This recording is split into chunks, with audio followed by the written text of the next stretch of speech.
Hello friends, ओम श्री गणेशाय नमः। ओम नमः शिवाय। आप सभी का स्वागत है आपके अपने यूट्यूब चैनल पर। फ्रेंड्स, आज हम आपको इस वीडियो में बताने जा रहे हैं कजली तीज का शुभ मुहूर्त और कजली तीज पर सुनी जाने वाली सातुड़ी तीज की कहानी, नीमड़ी माता की कहानी, गणेश जी की कहानी और लपसी तपसी की कहानी के बारे में। फ्रेंड्स, वीडियो शुरू करने से पहले आपसे रिक्वेस्ट है, अगर आप हमारी चैनल पर नए हैं और आपने अभी तक चैनल को सब्सक्राइब नहीं किया है तो प्लीज़ सब्सक्राइब कीजिएगा चैनल को, साथ ही प्रेस कीजिएगा बेल आइकन को, जिससे नए वीडियो से रिलेटेड नोटिफिकेशन आपको तुरंत प्राप्त हो सके। और वीडियो पसंद आने पर वीडियो को लाइक और शेयर जरूर कीजिएगा ताकि सभी भक्तों को इस वीडियो का लाभ प्राप्त हो सके। और कमेंट बॉक्स में ओम श्री गणेशाय नमः जरूर लिखिएगा। कजरी तीज हर साल भाद्रपद मास के कृष्ण पक्ष की तृतीय तिथि को मनाई जाती है। कजरी तीज को कजली तीज, बूढ़ी तीज व सातुड़ी तीज भी कहा जाता है। इस दिन सुहागिनी उपवास रखकर भगवान शिव और माता पार्वती से पति की लंबी उम्र की कामना करती है। कजरी तीज के दिन महिलाएं नीमड़ी माता की पूजा करती हैं। यह व्रत सुहागन स्त्रियां सुख समृद्धि की कामना से करती हैं। यह व्रत निर्जला रखा जाता है। गर्भवती महिलाएं जल और फलहार ले सकती हैं। कुंवारी लड़कियां अच्छे वर की प्राप्ति के लिए व्रत रखती हैं। गाय की पूजा करने के बाद गाय को आटे की 7 लोइयों पर गुड़ और घी रखकर खिलाया जाता है। इसके बाद व्रत का पारण किया जाता है। इस व्रत में मुख्यतः देवी पार्वती और शिव जी की पूजा की जाती है, लेकिन कुछ जगहों पर नीमड़ी माता की पूजा का रिवाज है। नीमड़ी माता की पूजा के पीछे एक पौराणिक कथा है। मान्यता है कि नीमड़ी माता की पूजा संतान के लिए की जाती है। तीज का व्रत सुख और सौभाग्य के साथ सुहाग के लिए किया जाता है, इसलिए संतान से भी यह व्रत जुड़ा होता है और नीमड़ी माता की पूजा भी इसी से जुड़ी है। मान्यताओं के अनुसार नीम की डाली की नीमड़ी माता के रूप में पूजा की जाती है। नीमड़ी माता लोक देवी की तरह है। नीम की डाली को नीमड़ी माता के प्रतीक के रूप में पूजा जाता है। नीमड़ी माता की पूजा के पीछे एक पौराणिक कथा चली आ रही है। संतान की सुरक्षा के लिए यह पूजा की जाती है। पूजा के लिए मिट्टी से दीवार के सहारे या किसी बड़ी सी थाली में मिट्टी की पाली बनाकर उसमें नीमड़ी की डाली रोपी जाती है। फिर एक तरफ पानी डालकर तालाब जैसी आकृति बनाई जाती है। सुबह के समय ऐसे किया जाता है और शाम के समय महिलाएं सज संवर कर पूजा करने बैठती हैं।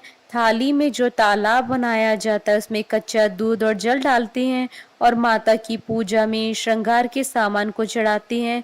नीमड़ी माता को ककड़ी, नींबू, कच्चे दूध और सत्तू का भोग लगाया जाता है। इसके बाद नीमड़ी माता की कथा सुनी जाती है। पूजा के बाद चंद्र दर्शन करके उन्हें जल चढ़ाया जाता है। सातुड़ी तीज के दिन सातुड़ी तीज की कथा, नीमड़ी माता की कथा, गणेश जी की कथा और लपसी तपसी की कहानी सुनी जाती है। फ्रेंड्स, अब आइए जानते हैं कजरी तीज के शुभ मुहूर्त के बारे में। हिंदू पंचांग के अनुसार इस बार कजरी तीज 14 अगस्त 2022 रविवार के दिन है। भाद्रपद कृष्ण तृतीय तिथि प्रारंभ होगी 13 अगस्त की रात्रि यानी 14 अगस्त की सुबह 12:53 पर और भाद्रपद कृष्ण तृतीय तिथि का समापन होगा 14 अगस्त 2022 को रात्रि 10:35 पर और चंद्रोदय का समय रहेगा 14 अगस्त 2022 को रात्रि 8:59 पर। फ्रेंड्स, अब आइए प्रारंभ करें गणेश जी की कहानी। एक बार गणेश जी एक छोटे बालक के रूप में चिमटी में चावल और चमचे में दूध लेकर निकले। वह हर किसी से कह रहे थे कि कोई मेरे लिए खीर बना दो, कोई मेरे लिए खीर बना दो। एक बुढ़िया बैठी थी, उसने कहा ला मैं बना दूं। वह छोटा सा बर्तन चढ़ाने लगी, तब गणेश जी ने कहा दादी माँ छोटी सी भगोनी मत चढ़ाओ, तुम्हारे घर में जो सबसे बड़ा बर्तन हो वही चढ़ाओ। बुढ़िया ने वही चढ़ा दिया। वह देखती रह गई कि वह तो पूरा भर गया। गणेश जी ने कहा दादी माँ मैं नहाकर आता हूँ। खीर तैयार हो गई है तो बुढ़िया के पोते पोती खीर खाने के लिए रोने लगे। बुढ़िया ने कहा गणेश जी आके भोग लगाना कहकर चूल्हे में थोड़ी सी खीर डाली और कटोरे में भर भर कर बच्चों को दे दी। पड़ोसन ऊपर से देख रही थी। बुढ़िया ने सोचा ये चुगली खा लेगी, सो कटोरा भरकर उसे भी पकड़ा दिया। बेटे की बहू ने चुपके से कटोरा खीर खाई और कटोरा चक्की के नीचे छुपा दिया। अब भी गणेश जी नहीं आए। बुढ़िया को बहुत भूख लगी थी। एक कटोरा खीर का भरकर किवाड़ के पीछे बैठ एक बार फिर से कहा, जय गणेश जी, आके भोग लगाना, और खाना शुरू कर दिया। तभी गणेश जी आ गए। बुढ़िया ने कहा, आजा रे गणेशा, खीर खा ले, मैं तो तेरी राह देख रही थी। गणेश जी ने कहा, दादी माँ, मैंने तो खा ली। बुढ़िया ने कहा, कब खाई? गणेश जी ने कहा, जब तेरे पोते पोती ने खाई तब खाई, जब तेरी पड़ोसन ने खाई तब खाई, जब तेरी बहू ने खाई तब खाई, और जब तूने खाई तो पेट पूरा ही भर गया। बुढ़िया ने कहा, बेटा, और सारी बात तो सच है, पर बहू बेचारी का नाम मत लेवे, वो तो सुबह से काम में लगी रही है। उसने खीर कब खाई? गणेश जी ने कहा, चाकी के नीचे झूठा कटोरा पड़ा है, तूने तो मेरे भोग तो लगाया, वो तो वैसे ही खा गई। बुढ़िया ने कहा, बेटा, घर की बात है, घर में ही रहने दो, बता बची हुई खीर का क्या करूं? गणेश जी ने कहा, नगरी जमा दो। लोगों को न्योता दिया तो सब हंसने लगे कि बोले, कल तक जो खाने का पता नहीं था आज नगरी जमाएंगे। फिर भी लोग आए और ठाठ से जी में नगरी जमा दी। तब भी बर्तन पूरा ही भरा रहा। राजा को पता लगा तो बुढ़िया को बुलाया और कहा, क्यों बुढ़िया, ऐसा बर्तन तेरे घर अच्छा लगे या हमारे घर? बुढ़िया ने कहा, राजा जी आप ले लो। राजा जी ने खीर का बर्तन महल में मंगवा लिया। लाते ही खीर में कीड़े मकोड़े बिच्छू पड़ गए और दुर्गंध भी आने लगी। राजा जी ने कहा, बुढ़िया, बर्तन वापस ले जा, तुझे हमने दिया। बुढ़िया ने कहा, राजा जी आप देते तो पहले ही कभी दे देते, यह तो मुझे गणेश जी ने दिया है। बुढ़िया ने बर्तन वापस लिया। लेते ही खीर सुगंधित हो गई। घर आकर बुढ़िया जी ने गणेश जी से पूछा, बची हुई खीर का क्या करूं? गणेश जी ने कहा, झोपड़ी के कोने में खड्डा खोदकर गाड़ दे, उसी जगह सुबह उठकर वापस खोदेगी तो धन के 2 चरे मिलेंगे। ऐसा कहकर गणेश जी अंतर ध्यान हो गए। जाते समय झोपड़ी को लात मारते हुए गए तो झोपड़ी के स्थान पर महल हो गया। सुबह बहू ने फावड़ा लेकर पूरे घर को खोद दिया तो कुछ भी नहीं मिला। बहू ने कहा, सासू जी, आपके गणेश जी तो झूठे हैं। सास ने कहा, बहू, मेरे गणेश जी झूठे नहीं है, ला मैं देखूं। वह सुई लेकर खोदने लगी तो टन करते हुए 2 धन के भरे चरे निकल आए। बहू ने कहा, सासू जी, गणेश जी तो सच्चे हैं। सास ने कहा, गणेश जी तो भावना के भूखे हैं। हे गणेश जी, जैसे आपने बुढ़िया को दिया वैसे सबको देना। कहानी कहने वाले और हुंकारा भरने वाले को कहानी सुनने वाले सबको देना। फ्रेंड्स, अब आइए प्रारंभ करें कजरी तीज की कथा। धर्म ग्रंथों में कजली तीज की 2 कथाएं प्रचलित हैं। पहली कथा, एक कथा के अनुसार एक नगर में गरीब ब्राह्मण रहता था। उस ब्राह्मण की पत्नी ने कजरी तीज का व्रत रखकर ब्राह्मण से कहा, हे स्वामी, मैंने आज कजली तीज का व्रत रखा है, आप मेरे लिए कहीं से भी चने का सत्तू लेकर आएं, जिससे कि मैं अपने व्रत का पालन कर सकूं। ब्राह्मण अपनी पत्नी की बात सुनकर चिंतित हो जाता है और सोचता है कि मैं सत्तू कहाँ से लेकर आऊं। अपनी पत्नी की बात सुनकर ब्राह्मण उसी समय घर से निकल गया और साहूकार की दुकान पर पहुंच गया और चने की दाल, घी, शक्कर आदि मिलाकर 1.25 किलो सत्तू बनवा लिया और घर की ओर चलने लगा। साहूकार ने उसे जाता देखकर रोका और पैसे देने के लिए कहा। ब्राह्मण के पास पैसे नहीं थे, जिसके बाद साहूकार और ब्राह्मण के बीच में बहस होने लगी। दोनों के बीच जोर जोर से बहस होने पर साहूकार की नौकर भी जाग गए और चोर चोर की आवाज लगाने लगे। ब्राह्मण यह सब देखकर वहां से भागने लगा। तभी साहूकार के नौकर उसका पीछा करने लगे और उसे पकड़कर साहूकार के पास ले गए। ब्राह्मण ने साहूकार को अपनी स्थिति के बारे में बताया और यह भी बताया कि उसकी पत्नी ने आज तीज का व्रत किया है, इसलिए मैंने यह सत्तू बनवाया है जिससे उसका व्रत पूर्ण हो सके। साहूकार के नौकरों ने उस ब्राह्मण की तलाशी ली, लेकिन उन्हें सिवाय सत्तू के अलावा और कुछ नहीं मिला। वहां घर पर उस ब्राह्मण की पत्नी उसका इंतजार कर रही थी ताकि वह अपने व्रत को पूर्ण कर सके। साहूकार को उस गरीब ब्राह्मण पर दया आ गई और उसने उस ब्राह्मण से कहा कि आज से तुम्हारी पत्नी मेरी बहन है। जिसके बाद उसने ब्राह्मण को सत्तू, गहने, रुपए, मेहंदी और लच्छा और बहुत सारा धन दिया और उस ब्राह्मण की पत्नी ने कजली माता के व्रत को पूर्ण किया। दूसरी कथा, एक साहूकार था, उसके 7 बेटे थे। उसका सबसे छोटा बेटा अपाहिज था। वह रोजाना एक वैश्य के पास जाया करता था। उसकी पत्नी बहुत पतिव्रता थी, खुद उसे कंधे पर बैठाकर वेश्या के यहाँ ले जाया करती थी। बहुत गरीब थी, जेठानियों के पास काम करके अपना गुजारा किया करती थी। भाद्रपद महीने की कजली तीज के दिन सभी ने तीज माता की व्रत और पूजा के लिए सातु बनाए। छोटी बहू गरीब थी और उसकी सास ने उसके लिए एक सातु का छोटा पिंड बनाया। शाम को पूजा करके जैसे ही वो सातु पासने लगी, उसका पति बोला, मुझे वेश्या के यहाँ छोड़ आओ। हर दिन की तरह उस दिन भी वह पति को कंधे पर बैठाकर छोड़ने गई, लेकिन वो बोलना भूल गया, तुम जाओ। वह बाहर ही उसका इंतजार करने लगी। इतने में जोर जोर से वर्षा आने लगी और बरसाती नदी में पानी बहने लगा। कुछ देर बाद नदी से आवाज आई, आव तारी जाव तारी, दोना खोल के पी, पिया प्यारी होए। आवाज सुनकर उसने नदी की तरफ देखा तो दूध का दोना नदी में तैरता हुआ आता दिखाई दिया। उसने दोना उठाया और 7 बार उसे पीकर दोने के 4 टुकड़े किए और चारों दिशाओं में फेंक दिए। उधर तीज माता की कृपा से वैश्या अपना सारा धन उसके पति को वापस देकर सदा के लिए वहां से चली गई। पति ने सारा धन लेकर घर आकर पत्नी को आवाज दी। उसकी पत्नी ने कहा, मैं दरवाजा नहीं खोलूंगी।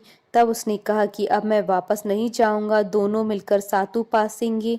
लेकिन उसकी पत्नी को विश्वास नहीं हुआ। उसने कहा, मुझे वचन दो, वापस वैश्या के पास नहीं जाओगे। पति ने पत्नी को वचन दिया तो उसने दरवाजा खोला और देखा उसका पति गहने और धनमाल सहित खड़ा था।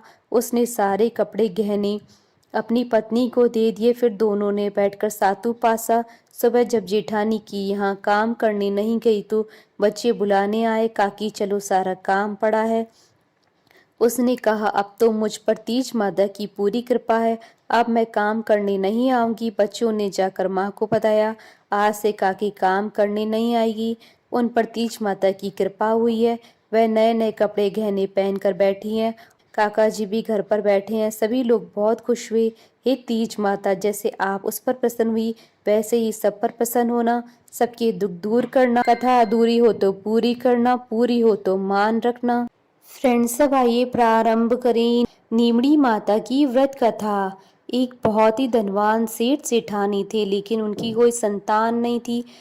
इसके लिए सेठानी ने भादों की कजरी तीज यानी बड़ी तीज का व्रत किया और नीमड़ी माता से प्रार्थना की कि अगर उसे संतान हो जाए तो वह उन्हें 1.25 मण का सातु चढ़ाएंगी। माता की कृपा से सेठानी को 9वें महीने में एक पुत्र की प्राप्ति हुई, लेकिन सेठानी सातु चढ़ाना भूल गई। देखते ही देखते सेठानी को 7 पुत्र हो गए। पहले बेटे का विवाह भी हो गया और सुहाग रात में ही सांप ने उस पुत्र को डस लिया, जिससे उसकी मौत हो गई। एक के बाद एक 6 पुत्रों की मौत शादी की रात को होती गई। इसे देखकर सेठ सेठानी ने तय किया कि वह अपने 7वें बेटे का विवाह नहीं करेंगे, लेकिन गांव वालों के बहुत कहने और समझाने पर सेठ सेठानी ने बेटे की शादी दूर देश से करना तय किया। बेटे की सगाई के लिए सेठ बहुत दूर तक एक गांव आए और देखा कि वहां 4-5 लड़कियां खेल खेल रही थी, जो मिट्टी का घर बनाकर तोड़ रही थी।